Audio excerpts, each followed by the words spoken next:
How old did you say these trees were? 1930s, 1940s. So these were planted in the 30s and 40s? Yeah, so they're almost 100 years old.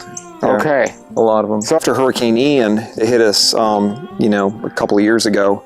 That was pretty devastating. We had a lot of breakage, a lot of, you know, things. So we decided to actually hat rack them. We were pretty extreme. I think that we probably, looking back, we probably should have been a little bit less aggressive.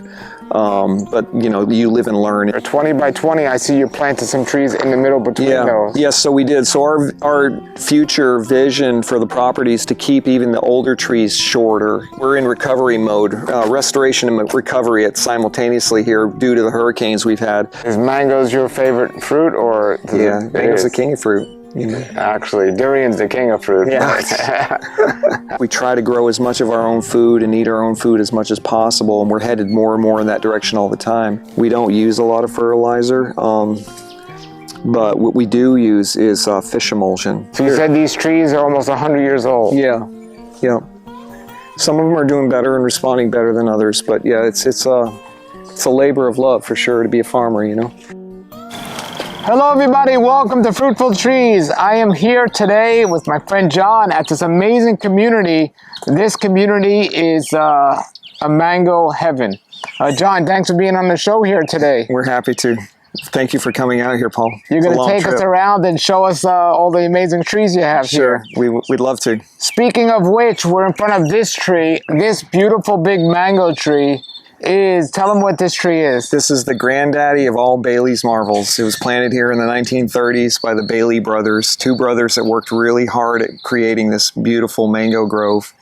And, you know, they're just like, they're Pine Islanders who planted this, came up with this variety, this cultivar, and it's you know, it's one of our nicer trees here.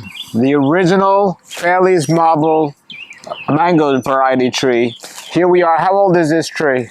I would say it's close to 100 years old. 100 years old. Wow. Wow. It's stood the test of time, gone through many hurricanes on Pine Island, and just still going on, still growing. But here's the great thing, folks. There are many old trees on his property. Many of them are almost 100 years old, and they also have new trees as well. And today, John's going to show us around this community. I'm going to put the website link below to the farm, the community, and also their products, which you can find on the website. Yeah. We're going to be excited about this one. We're in Pine Island, Florida. Thank you, John, for showing me around, and here we go. Thank you. All right, everybody, here we are. This is John, and John has this amazing grove of trees. Mostly mangoes, but he has other things as well. We're in Pine Island, Florida. John, welcome to the channel. Thank you, Paul. Welcome. John, tell us a little about the property here and about your trees here. So this is Gatherings Grove. We purchased this property in 2017, but it has a long history. It goes way back to the 1930s and the 40s when two brothers who were actually born somewhere on the property, they were two of 12 children, and they lived in a dirt floor cabin, just like hardtack Pine Islanders way back. And they actually planted all these trees. They grafted and planted them. And a lot of these are the old Florida varieties, the Haydens. But we'll take you over there in a little bit, Paul. But over in the kind of over on that end is a tree that everybody knows as the Bailey's Marvel, and that's the granddaddy of all Bailey's Marvels. It's the original tree, and so we have several of those mixed in with this grove. So we would say that this is the old grove, and that on the opposite side is the new grove, and planted by different people over the years. But you can see that we've, you know, there's probably fewer than 40 or 50 trees of the original grove, the Bailey's Grove here. And we've done a lot of interplanting since we've been here in 2017, but trying to change up the varieties and add some of the newer varieties. How big is the property? This particular property is about 7 acres. It actually goes out, and some of it's unusable because it's in the wetlands, but yeah, there's about 7 acres of mango grove here. Why'd they name the original tree Bailey's marble? I guess after themselves. They like the fruit so much, they said, we're going to name this one after ourselves. And we're going to call it the Baileys. Yeah, the Baileys brothers, yeah. Okay. Baileys brothers, yeah. The Baileys are all over there on Sanibel now and up in Punta Gorda. And now, in this area where we're at is, well, isn't Bailey's Bottom and Circus, is that different? Probably different, yeah. That's Barnum's. Barnum's, Barnum's. So is this area, Pine Island, I know there's a lot of mango groves. There are. Are there any other of the original trees that came from this area? You mean at other groves, other locations? Groves. Yes, there are. I think there's one across. Cockshore is one of them. I think somebody told me. Oh, the Coggeshall? Yeah, the Coggeshall's from Pine Island. It's on Pineland in the center of the island, on the west side of the island. Bailey's Marvel. There's another one. There was one called Sunset, not Sunrise. Sunset. I'm not familiar with Sunset. Somebody told me they got rid of it since, but that originally was here. There's another variety too.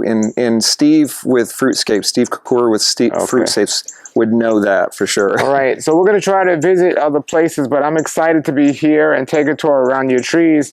How old did you say these trees were? 1930s, 1940s. So these were planted in the 30s and 40s. Yeah, so they're almost 100 years old.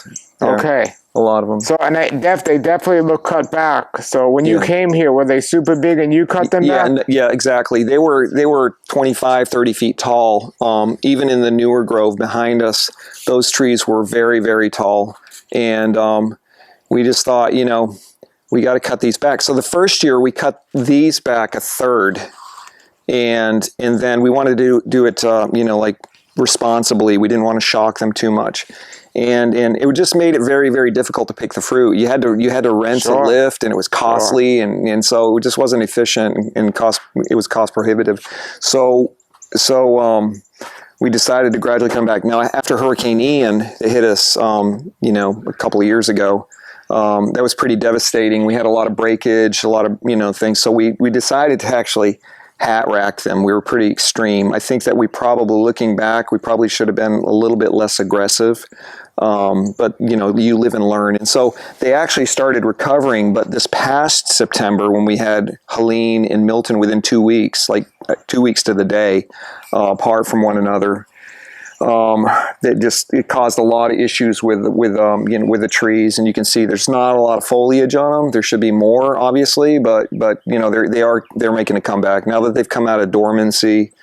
This past month, they're starting to throw out some new leaves. So I was going to ask you that, even though this place looks amazing, but you are in a Hurricane Alley. Yeah, we are. And the last couple of years, you've been pretty hard. Yeah, I mean, 3 hurricanes, pretty devastating. Even though, Ian was devastating. I mean, it was really, really bad. We had a lot of trees that were bent over and uprooted, and we had to right them. Many trees. What percentage of trees would you say you lost between all the recent hurricanes? I would say 7%, 7 to 10%. Well, that's not bad at all. It's not bad. We have about 800 trees here. That's not bad at all. I mean, that's a lot for 800 trees, 7%, but still, that's great. I mean, we lost some of the older ones. Yeah. Did you learn and take preparation for the more recent hurricanes than for the first? You know what's amazing, Paul, is there's over on this side. I don't know if you want to pan over there a little bit, but there were 3 Coggshalls, and they were at the head of each of those rows, and we call that the new grove. There's a lot of Asian varieties and whatnot there, but there were 3 Coggshalls, and right before Ian, like a week before Ian hit us, we weren't anticipating a hurricane. And so my grandson and I, who was visiting down here from Vermont and Massachusetts area, from New England, he and I went through the grove, and we did a lot of pruning. And I think that saved us, So we did 1 Coggeshall, and I said, let's leave the 2 others for next year. And those trees got devastated. The one that you did survive? The one we did a hurricane cut on, or we weren't anticipating a hurricane, but it came. Yeah. But the one we did a good pruning on, did great. during the storm, and the other two were devastated. I mean, we had to actually pull them out of the ground because they were so destroyed, you know. Now, I see you got irrigation. Is irrigation under most of your trees? Yeah, so it runs along the surface. So in that section, we just run it. Yeah, and we've had issues with drought here in prior years. So it actually, even though people don't like to irrigate mango trees a lot and they're resilient, we have had problems with fruit drop and things of that nature, you know, from not getting enough water. Okay, and what do you do with all the fruit here? 700 trees or so. What do you do? We sell fresh. We wholesale some. We sell stuff online at gatheringsgrove.com. So we do online sales. We were shipping mangoes to a woman in Seattle last year, and a lot of mangoes. Wow. And we'll send them to Texas, all over the country, really. They love fresh mangoes. They want fresh mangoes. Besides mangoes, do you have other fruit trees? We had some sugar apples, but they didn't fare very well from the hurricane. We're always trying to bring stuff in and change things. We just planted a bunch of mulberries because we want to, part of the process with our fruit, which is another answer to your question about what we do with our fruit, is we actually harvest, process, and freeze dry fruit. So that's something we have vision for. We're thinking that way. You know, we want to have a greater return on investment by, you know, not just selling wholesale, but actually bringing stuff to market, you know, and selling it through, processed fruit. You know? Now, getting back to these trees here, the old school, the Bailey's family. Yep. So in the old days, they did mangoes a little bit different than we do now. So these big trees, do you know what spacing they did in the old days? I think they were doing like 20 foot on center. Yeah, that was a big thing on Pine Island. They were doing their trees like really distancing them, versus when the Murrays came along, people were kind of baffled when we first took possession of the property, because these trees are obviously we call it the new grove, were much closer together. But there is a move for more, you know, high density planting, and you know, of course you know that, but we found that it works well as long as you keep those trees small, you know. So the distance there, you're saying 20 on center, so like 20 by 20. Yeah. And what is the distance of these that you planted or the Murrays planted? Those they're 15 foot wide rows, the places in between, and I think they ran 15 feet, 12 to 15 feet apart. So 15 by 15 versus 20 by 20. Correct, yeah. Okay. Yep. And so we've also done some interplanting, like we're growing pineapples as well. So we started growing that. Pine Island used to actually be a really big pineapple producer. In fact, the house that's connected to the property over there, we call it the Lodge. That was built by the Dole Fruit Company. Oh, wow. And they sent their managers and their inspectors and people down, and that's where they would stay on the island. But they had a big production of now, on the East Coast, we have Palm Beach, and then we have West Palm Beach near the coast, and then you go more in and you get into Loxahatchee or even Redlands, which is more inland. So is this equivalent to where you are on this Pine Island, like on Palm Beach, and then you go back into Fort Myers, and you got the coast, and then you go inland? In terms of growing, the closer you are to the coast, the better off you're going to do with most varieties. So, like, why is Pine Island so special with so many mango grows, but then you get into Fort Myers and it doesn't seem as it's as popular? Well, I think there's something about the ecosystem here on Pine Island. It's very unique, and you know, that's one of the things that we've had our mango farm festivals in the past. Steve Kakura with Fruitscapes would actually lecture on the history of mangoes and tropical fruit production on Pine Island, and he talks about that in his lecture. It's pretty fascinating, actually. There's something very unique about Pine Island and its ability to produce tropical fruit and mangoes specifically, you know. All right, well, let's get into the trees. Show us what you got here. Sure thing. All right, and we'll hear more along the way. It's a beautiful property. I see you have mulch near the trees. We do. A lot of people don't mulch younger trees, but a lot of people don't mulch the old, bigger trees. What's your thinking behind that? I think that there's something that, you know, and you know, people that horticulturists could explain this way better than I could, of course, but the mulch produces a fungus, and it's a good fungus. It's a good environment. So not only does it preserve the moisture in the soil and keep moisture in, it actually produces a good fungus. So then So then you're more apt to be protected against things like powdery mildew, anthracnose, and other things that can attack your mango trees. So it's like when the key is filled in the lock, when there's a key in the lock and it's filling that position on the lock, then bad keys can't get in, so to speak. I don't know. So is your idea, even though those things are airborne, is your idea of if you mulch the tree stronger to combat those absolutely, things? yeah. And it's nutrition. It provides nutrients and biomass, and just it's really, really good for the trees. We've seen a dramatic difference between trees that we didn't mulch or didn't continually mulch. Are you just doing wood chips, or are you doing something else special on the mulch? Well, so the mulch is it's a combination, really.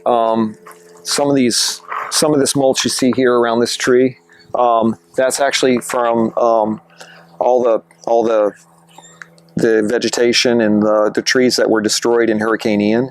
And so we got 40 tractor trailer loads of mulch for free delivered to our property. We have another farm called the North Farm up the road a little bit, and so we put it all back there, and it's breaking down over the last 3 years, and really becoming rich gold, really, for the trees and whatnot. Now, speaking of the disease, do you spray your trees here? We do organic, and we're not huge on it, but we do as much as we can with, we don't use conventional fertilizers or pesticides or anything. It's just, we'll use like Coside for the trees, or Quava, mild copper soap or something like that. We use a lot. We'll do sulfur to kind of preempt the powdery mildew. We seem to have issues here with more powdery mildew, or more susceptible, because we're right like a mile away from Pine Island Sound. And so that fog comes in the mornings and just kind of hovers around the trees, and it produces that, that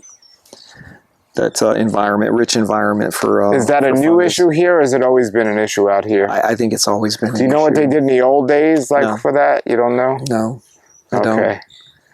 All right. I don't. So maybe show us around here. 20 by 20. I see you planted some trees in the middle between those. Yes, so we did. So our future vision for the property is to keep even the older trees shorter. Not let them get any higher than this, actually. Again, for being able to pick the fruit, and then we can keep these trees all shorter as well. I'm really like Dr. Richard Campbell's example of what he's doing on his property. I've seen his videos and his people interviewing him, but I think that there's a place for adding more fruit trees, and just managing them, keeping them short and managed, Yeah. So what all these trees that you top worked or cut back, are they all different? They are different. There's a lot of Haydens in here, the old Florida varieties. Again, Bales Marble, Valencia Pride, and then we've added a whole bunch of newer, like much loved varieties. So what you grafted? I mean, did you graft these yourself? We did not. I bought these from Steve at Fruitscapes. Okay. He's been good to us. He's really, really good to deal with. Now, when you were picking the varieties, the newer ones that you picked, how much did you research them? I'm always looking, like I look at your videos, I look at, Truly Tropical, Chris's stuff on YouTube, and Harmadeem, I just look to see what people are doing. You do these mango tasting events, and sure. So we're looking at, just the cutting edge varieties, people are loving, really, really liking, Because besides flavor, we also got to consider productivity and also disease resistance. Those are all size, important factors. All of that. And all these. Yep. Those are important factors. You want to point out a couple of these varieties on this side of the grove before we check out the other? Sure. Well, let me see what we have here. And the new ones that are here, the smaller ones, what size were they when you got them, and how did you put them in? A lot of the ones that you see back there we're still in recovery. So we would say we're in recovery mode, restoration and recovery at simultaneously here due to the hurricanes we've had. So you can see that they're kind of, a little bit rachitic or weak. And, we're doing what we can to get them, back on their feet, but so we've got Keo Savoy in here. We've got, There's so many different varieties. So many different varieties. Yeah, so many different Now, on your ones. website, when you sell your mangoes, do you sell them per variety, or do you just say we have like a box of mangoes? We'll tend to, no, we don't, we give people a little bit of like, some options, as far as what we sell. I don't like to just like put, surprise people and put a lot of stuff in the boxes. We can, I like to educate them a little bit or have a conversation with them and let them know what we have available. Do you have a list on your website of the different varieties you have? We do in season, yeah. Not currently, but we will. We'll be putting it up pretty soon because, mango season is going to be, we're going to start picking in May. All right. I will put the links below to your website. So you say you start picking mangoes here in May. So here we are in the southwest Pine Island. We're in Palm Beach, the West Palm Beach. Is the timing of the mango season similar to where we are? Is it later or I've earlier? actually heard that there's a little bit different time thing, maybe a week or two in like difference between the two locations. Yeah. Okay. And what about you? What's your favorite tasting mango? Oh gosh, some wise person once said the one I have in my hand. They're all great. I really like them. I mean, I like, obviously there's some varieties that are a little bit more watery or, but there's, I've learned to love all the mangoes, and I've learned to love even the Asian varieties, like the Kyo Savoy is eaten green and crunchy, and I love them. It's Brahmkimia, we have a lot of those, and they're, we have no problem getting rid of our mangoes when mango season comes along. Is mangoes your favorite fruit, or? Yeah, mango's the king of fruit. Actually, durian's the king of fruit. Yeah. Have you had durian? I haven't. Oh, wow. Wow. Okay, so show us around this side here, because can we walk through this side of the grove? I'm going to tell you something about what we want to do. Is we're communities located all over the world, but as the 12 tribes. But one thing we do is we try to grow as much of our own food and eat our own food as much as possible, and we're headed more and more in that direction all the time. Our European community is actually a step ahead of us in many ways that when it comes to agriculture. But one of the things we're doing recently is we had 8 clumps of lemongrass, and we've just divided up and we've created 200 plants, 200 separate plants, and so we'll be harvesting that. We make teas in our Yellow Deli restaurants with lemongrass in them, and we package teas in Asheville, North Carolina with the mate factor. We produce mate, and we use hibiscus tea, but we also use a lot of lemongrass. So this is a perfect environment for growing this. So we're going to be growing this in a greater way here in the future. So the community environment aspect, it has a biblical twist to it.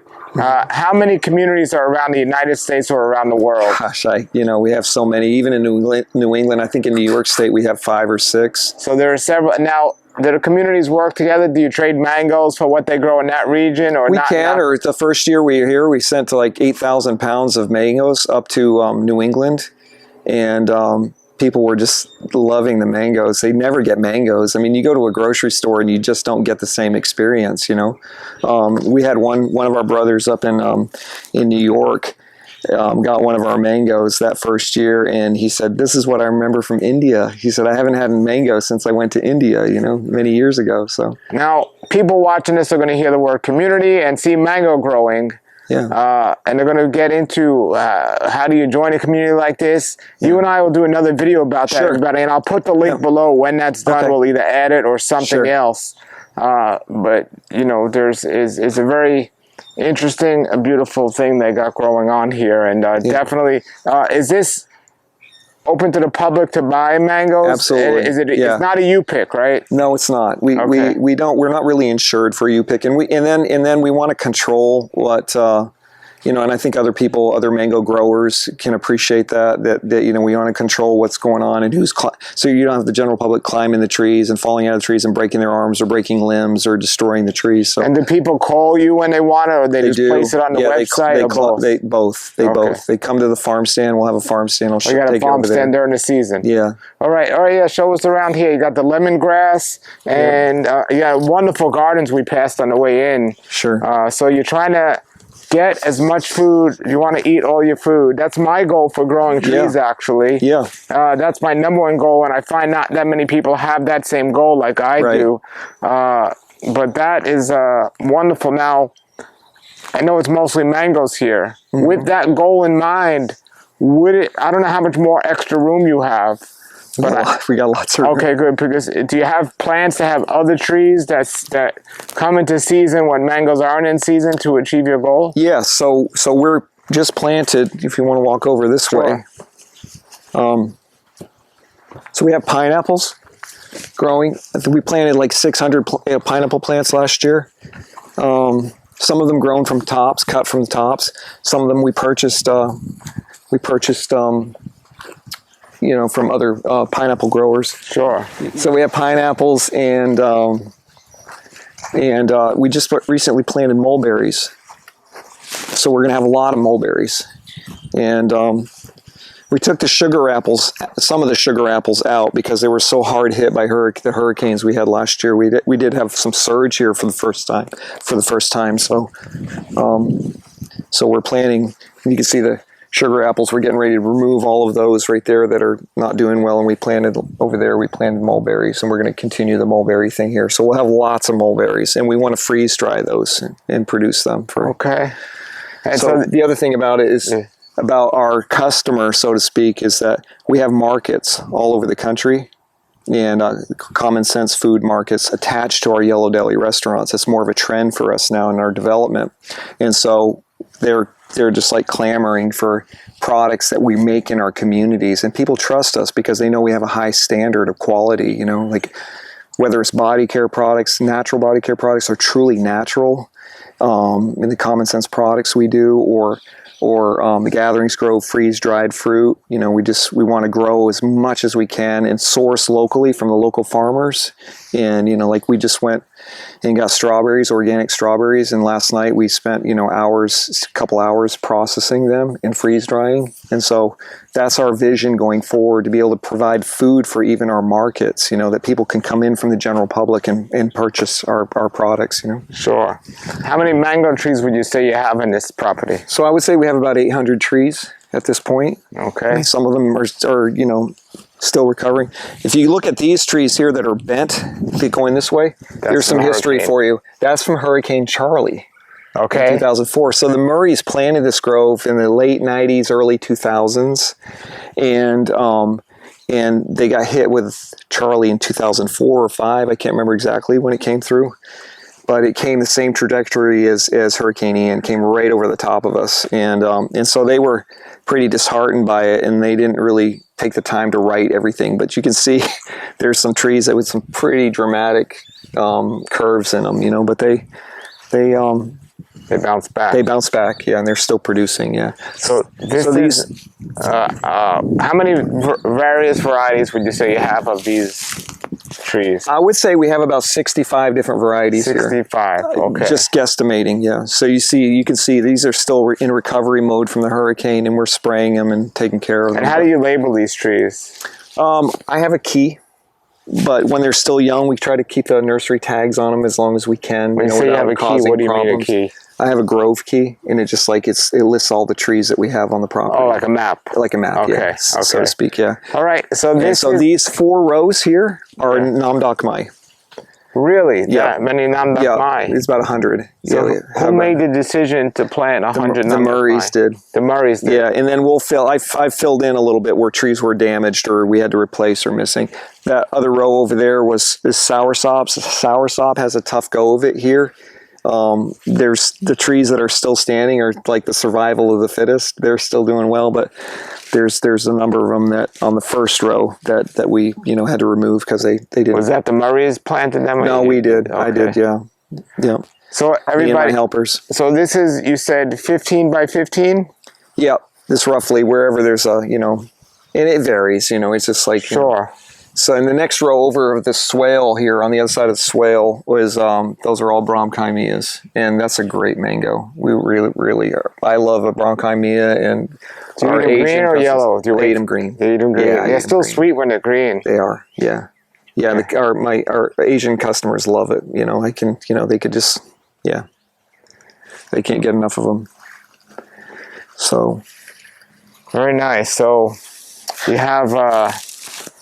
These trees have, what are these, rows mulched here? Now, when you had the flood, mulched them. When you had the flood here, did it kill one of the trees? I didn't have any problems with these trees, but down in about row 12 or 13, somewhere in there, there was a large swale, and which we're recently filling. We're just like, there's plenty of drainage here, and there's a large swale, and dramatically large, and the salt water came in and just sat there for days, and those trees just sucked the salt water up. So we lost a few. I'm looking to see whether or not they'll come back. I cut them back radically. I'm hoping that they'll sprout back, but we'll see. Sure. We'll just see. We'll give them a chance. Nam Dak Mai, Bram Kame, and what? Tong Dong. Have you ever heard of Tong Dong? Tom Dong. Spelled THONGDAM.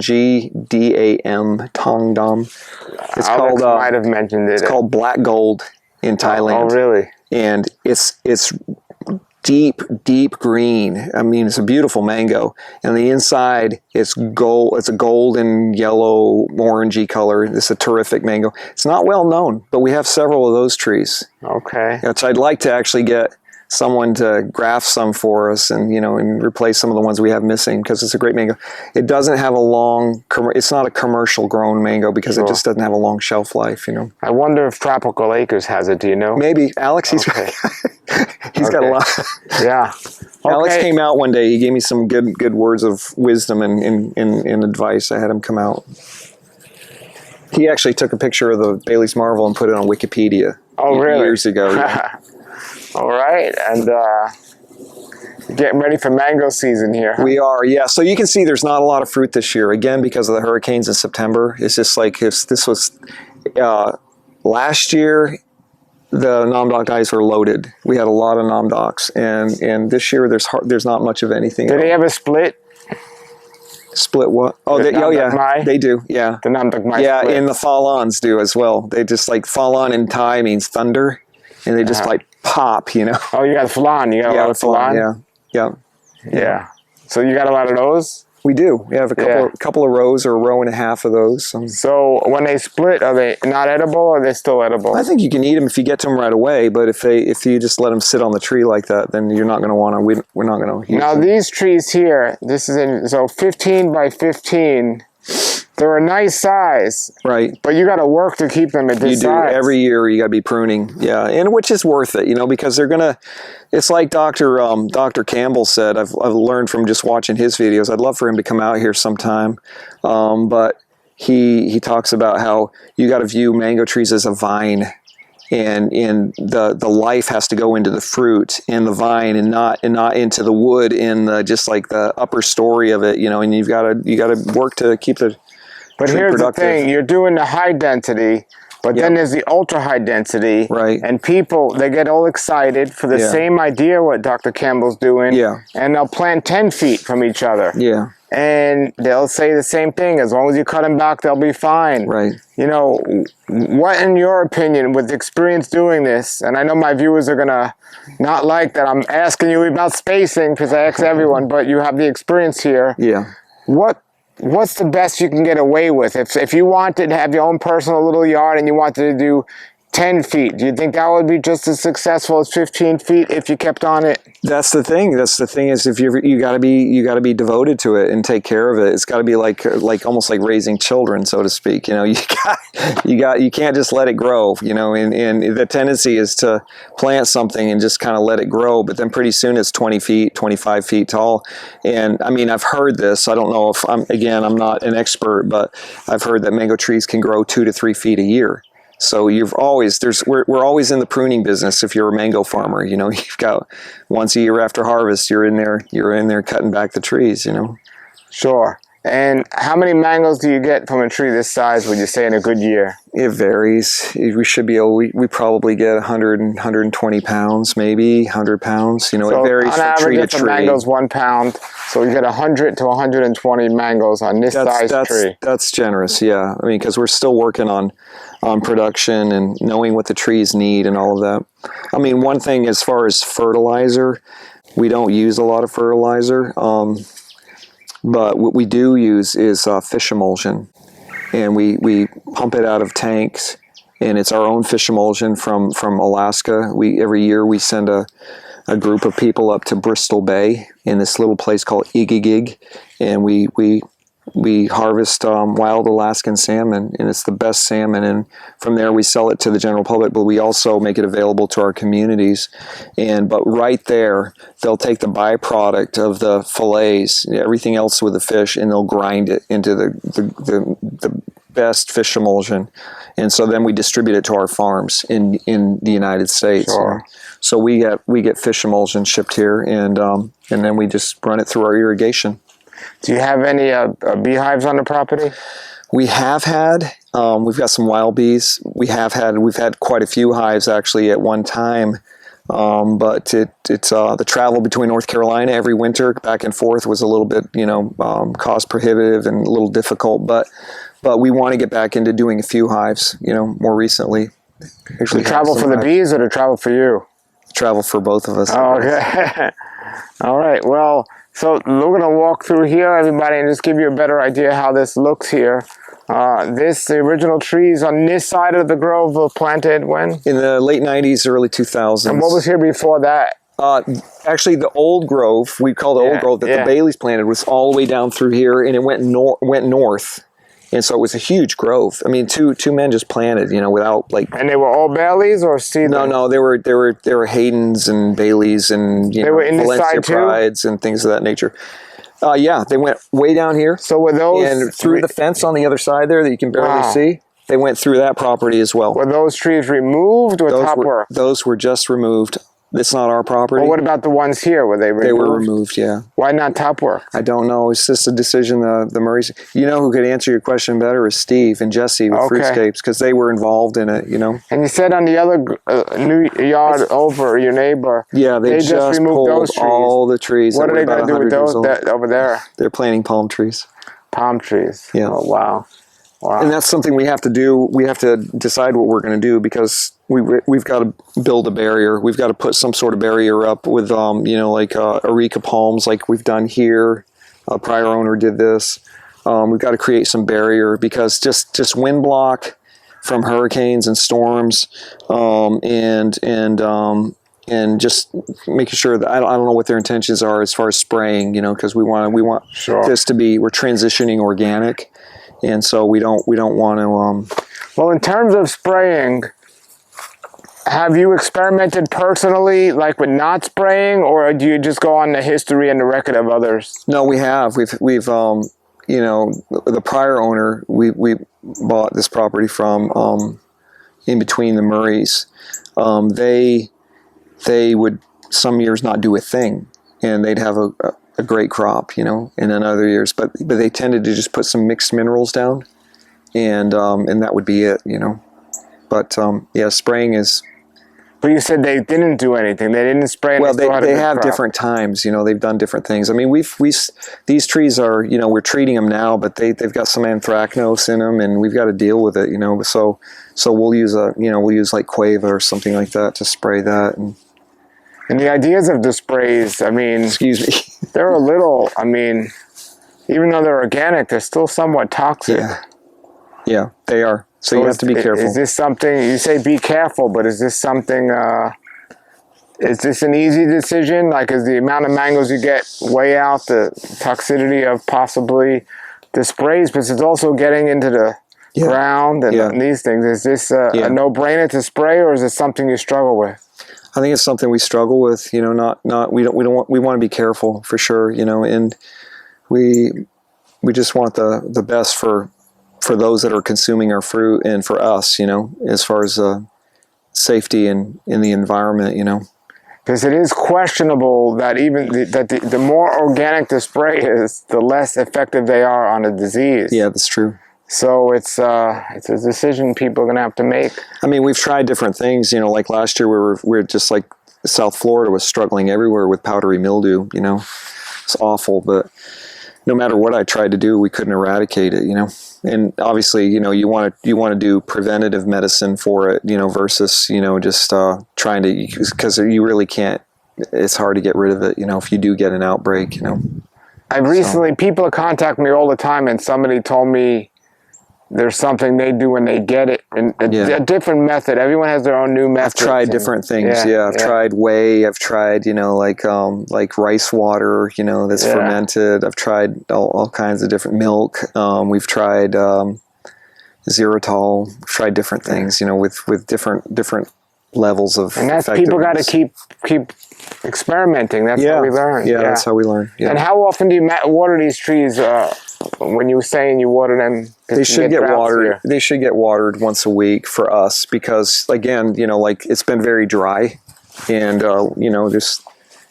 we've gone through times learning, and like I said, we've only been doing this since 2017, and so there's a lot to learn, and obviously the trees are still recovering from all the hurricane damage. I mean, you look at this tree here.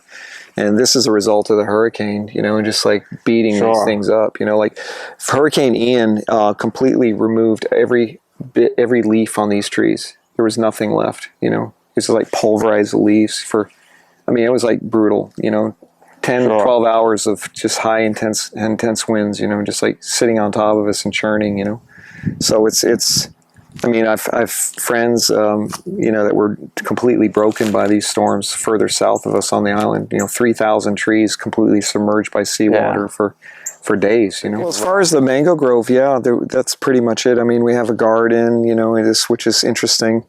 I'd like to show you what we're doing in our mango processing building. Yeah, we'll definitely look at that. Yeah. And as for your varieties, do you find a particular variety doing better than other varieties, production-wise, disease-wise? Is there one of the varieties you grow that stand out among the most? It's amazing because one thing about powdery mildew and Namdok mice that I've seen here is that the Namdok mice just go through it. Yeah, that's very well known. But a lot of times the problem starts with them.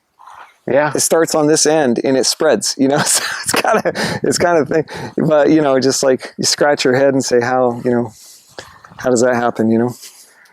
Yeah, and these old trees and being top work. Wow. Yeah, they. So you said these trees are almost 100 years old. Yeah. Some of them are doing better and responding better than others, but yeah, it's a labor of love for sure to be a farmer. I've only been farming since 2017. It's not something I ever really wanted to do. I've done so many different things since I've been part of our community. I was 19 when I moved here, into the community. And so I've done, you name it. I've done medical work at concerts. I've done, I've done cattle trimming. Everything, just like all kinds of different things, a well-rounded education. But farming was one thing I was never inclined toward until I moved here. And I said, we need to farm. We need to take care of mango trees. Before you came here, you said you were over in Fort Myers, right? Yes, we were over there for a while, for 20 years. I was personally there only a year and a half. And then before that, I was living in New Hampshire. Okay. New Hampshire, and I was running a retail store. So I was in retail, outdoors clothing, and Birkenstock sandals, and UGG snow boots, and all these. Were they growing anything in Fort Myers? Not really. I had a little outdoor kitchen garden or something, but not. Why don't people grow as many mangoes in Fort Myers? I guess it's because it's just too urban. There's too much housing. There's not enough land. Now, if you go outside, people do outside of town. People are growing some mangoes, but it's like it just does much better here, I think. Okay. It stays warmer, a little bit warmer. It's always a couple of degrees warmer here on Pine Island than it is in Here's a sapodilla tree. Yep, sapodilla. So you didn't mention that. Sorry. This is our one fledgling sapodilla. This is a maycock or a Silas wood. Mm-hmm. Would you know which one it is? I don't know which one it is. It looks like a maycock. The sapodilla never get big. They're small. Yeah, so that's, unless it's a seedling, but it's either maycock or Silas woods. How long has this tree been here? It's been here as long as I have. The prior owners planted it. So. Wow, and you never pruned this? I did. Oh, yeah. You did prune I did, okay. Yeah, but not, I've only pruned it a couple of times, so. Wow, are there any other? I think it's yeah, there you go. Yeah, are there any other sapodilla trees here? No, that's the only one we have on the property. Yeah. Yeah. Okay. This is our fish fertigation system. We put that in last year so that you actually drop the fish and it goes through the whole system out into the grove and it feeds the trees. And you wanted to show us the garden? Sure, we Or can the show you. mango processing We can center? show you the garden. It's our garden. So this tree got some mangoes here growing. Yeah, this is a Floragon. Floragon. What do you think of Floragon? I love it. Wow. I think it's great. All right, everybody. like There's a the person taste. that actually likes Floragon. Yeah, I don't know. People don't like it. It's well, everybody, as I say, taste is subjective. Yeah. Oh, look at the garden here. Beautiful. So this is, oh, that's our donkey eating the plants over there. What are you doing, Crispy? So all organic garden. Yes, it's all organic. Organic, yeah. What kind of soil are you using? Fish emulsion in the soil? We do use fish occasionally. We probably do more. We use organic composted topsoil to fill in the beds. These beds, like I said, we try to be as resourceful as possible. The material for these beds, we were going to put wood in. We had wood being milled in Fort Myers, and then we realized that these planks came up on Facebook Marketplace or Craigslist, and the city of Naples was redoing their pier, and these were 12-foot long boards that went out, way out over in the Gulf, and they removed them all to replace them with some Brazilian mahogany or something like that. So they had all this stuff, and they gave it away for free. What is it made of? It's like a high density plastic reinforced with fiberglass. And so it's actually at this point it's 25 years old, and it was in Naples for 20 years as they're serving as their boardwalk, and they just took it all out and gave it away for free. Now, plastic being made in those days with BPA and all the chemicals, any concern about that leaching? I think it's probably off-gassed and, just like, but I'm not a chemist, so I don't know. But now, just from a farming standpoint, isn't that something you should highly research before you went and used these? Probably, yeah. Something a lesson learned, yeah. Okay. I mean, it might be totally fine, but if I'm going to grow stuff, I'd want to know for sure. Yeah, that might be a good thing to. We're pretty open to change, Yeah. In a sense, This is a beautiful garden. You got pepper, and it's looking great. And you don't spray anything, and it's looking great. No, so we don't spray anything. Yeah. Well, in the summertime, I bet you struggle with growing stuff. Yeah, here. what we want to do is actually build a shade house over this, so we can use it. It can lengthen our season, because we want to be able to grow our food and eat salads out of the garden every year. But you have a tremendous space for a giant greenhouse as well. Yeah, we want to get 2 large greenhouses, and then also in the center of the pasture there, we want to build a big farm stand, and then have raised beds and walkways and pathways, and actually create a destination for people to come out and buy fresh produce and buy our products. So unlike this farm stand here, it'll be climate controlled, so we can have our products in there and they won't get bad from the humidity or the weather. I'm going to put in the link below the products that you offer in the community, or everybody can, better yet, can go right to the website, and you have a web store on the website, right? For sure. And you can see all the different products. Yeah. Behind you, I see banana trees. How do bananas do out here? They do awesome. They do great. Really, really, really good. Yeah, and we're planting more bananas all the time. And what varieties do you prefer? We have Namwa. We have we have a few different varieties. I think we have more Namwa than anything. Okay.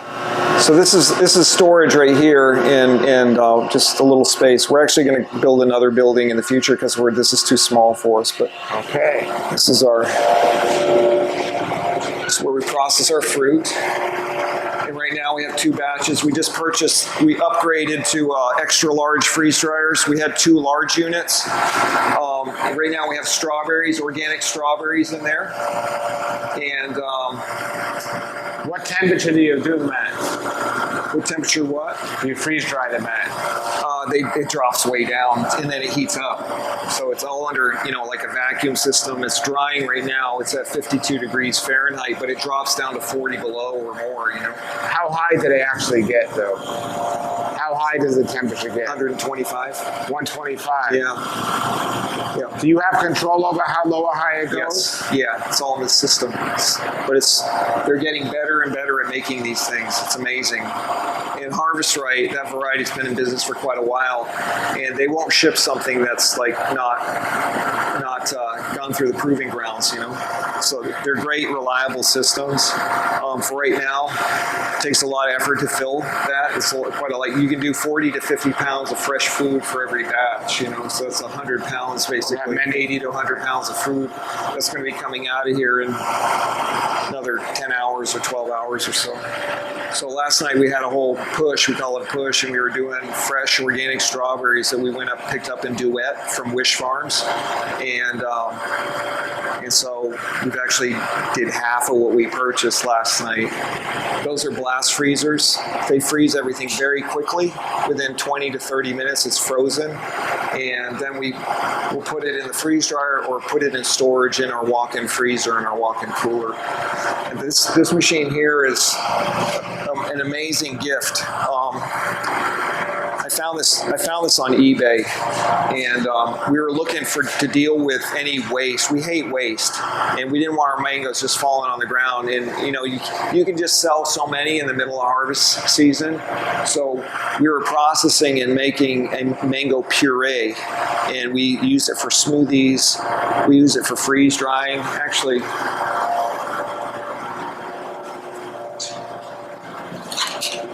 this is our mango. This is from our trees, our mangoes, but this has been pureed, and then we freeze it and freeze dry it, and that's the product. So do you freeze dry the mangoes in there as well? Yes. And then you make a puree out of mangoes and you freeze it? We make a puree with this, freeze it, and freeze dry it. It creates that. When you eat a fresh mango, do you eat the mango skin?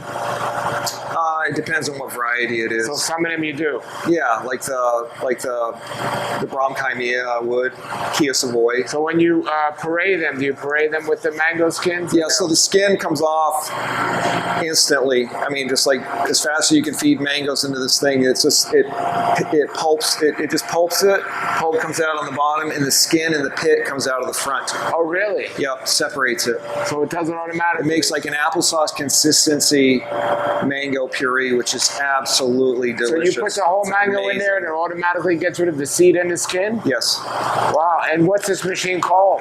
It's a pulper finisher. But it wasn't built for mangoes, was it? No, not necessarily. It does mangoes, but you can do avocados, sweet potatoes. The woman I bought it from in Texas started a organic baby food company, and that's what she was doing. She's doing avocados and sweet potatoes and apples and everything, just making everything. So the non-machine alternative. You can do watermelons in here. The old school is just take the seed out, take the skin off, and blend it up. Yeah. So that's what this final result is. Yeah, I mean it's like lightning fast. I mean you can do a 5-gallon bucket of puree in 5 minutes. When you make something like this, is it variety based, or do you just put all your extra mangoes? I just put them all in. How long would this last for? In that packaging, it should last around 20 years. 20 years.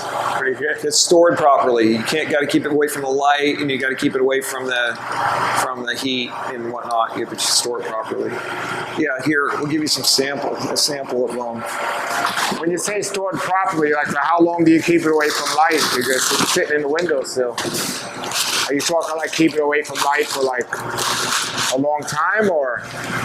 Yeah, I mean it's best to keep it out of direct sunlight. So you know what that is? Yeah, it's jackfruit. Oh, jackfruit! Wow. This is John Painter's jackfruit. Wow. Locally grown. You got a bag of this like that? I do for you. Oh, there you go. You know what's really good too? Is we do pineapples. They're awesome. They're so good freeze dried. It's amazing. I'm imagining how this tastes. I just had a fresh pineapple from my house that I grew, and it was unbelievable. Now you still, when you're drying it, you're still taking the liquid out, right? Yeah, it removes all the moisture. And freeze drying, you retain 97% of the nutritional value of the food. It's the best way to preserve things. Better than drying. Better than canning. I mean, you can see that it's just very, very, very. The freeze dried products are in high demand. You know. Yeah. All right, everybody, that was our tour, and this is amazing. We're back where we started at the Bailey's Marble original mango tree. Thank you for showing us around. Our pleasure. And I got these gifts that he gave me, this jackfruit dried and a mango puree dried. These are on the website, right? They will be. They will We're be. working on it. Yeah, we're working on it. Amazing. Another thing that's amazing is they also have here, if you're on Pine Island, Southwest Florida, every June, a mango festival. Yes. It's this year. It's going to be. It's actually a week before yours. What's the date? Ours is going to be June 29th at the Convention Center in West Palm Beach. Yes, ours will be there the previous Sunday, the Sunday before. It's now 2025 March that we're filming this, so if you're seeing this another time, you missed the festivals, but we'll be having more in the future. But I encourage everyone who's enthusiastic about mangoes to check out Pine Island and make sure you're visiting this community. The information is below. I had a blast. Thank you for showing us around. Yeah, so the Mango Festival will be in June. I think the third Sunday in June this year. But you're all welcome to come. We'd love to have you. All right. They sell mangoes to the public other times throughout the year as well when it's in season. They have all the dried fruit and so much more. So definitely check them out. Everybody, put your comments and questions below.